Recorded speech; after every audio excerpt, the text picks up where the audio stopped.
விஷயம். இப்ப நீங்க சீரக சம்பாவில இப்ப ரசாயன உரங்கள் பயன்படுத்துறாங்க அப்படிங்கிறீங்க, ஆர்கானிக்லயும் செய்யறாங்க அப்படிங்கிறீங்க. இந்த வேறுபாடு நான் பார்க்கும்போது எப்படியாவது கண்டுபிடிக்க முடியுமா? இப்ப நான் உங்ககிட்ட பொருளை வாங்குறேன்னா இதுல ரசாயன உரம் கலந்துருக்கும், இது கலக்கல அப்படிங்கிற ஏதாவது வேறுபாடு என்னால கண்டுபிடிக்க முடியுமா? நீங்க அதுலயே இருக்கிறீங்க, உங்களுக்கு தெரிஞ்சிருக்கலாம். இப்ப என்ன மாதிரி ஆட்கள் வாங்குறோம், சும்மா கடையில காசு கொடுத்து வாங்குறோம், ஆனா அதை நான் எப்படி கண்டுபிடிக்கிறது?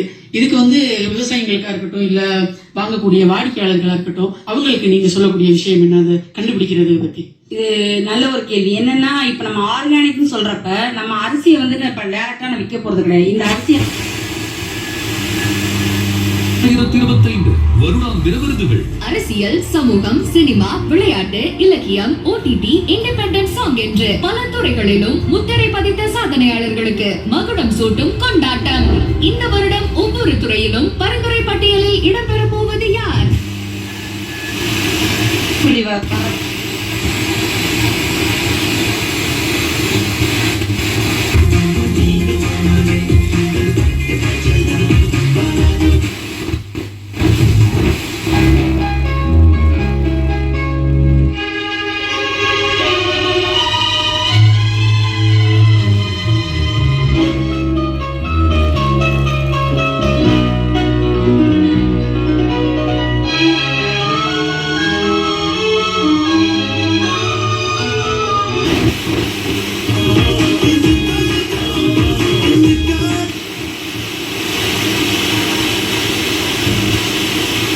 உங்களுக்கு தோணுச்சுன்னா என்னோட தொலைபேசியிலேயே நான் சொல்றேன், கான்டாக்ட் பண்ணுங்க, ஒன்றும் பிரச்சனை இருக்காது.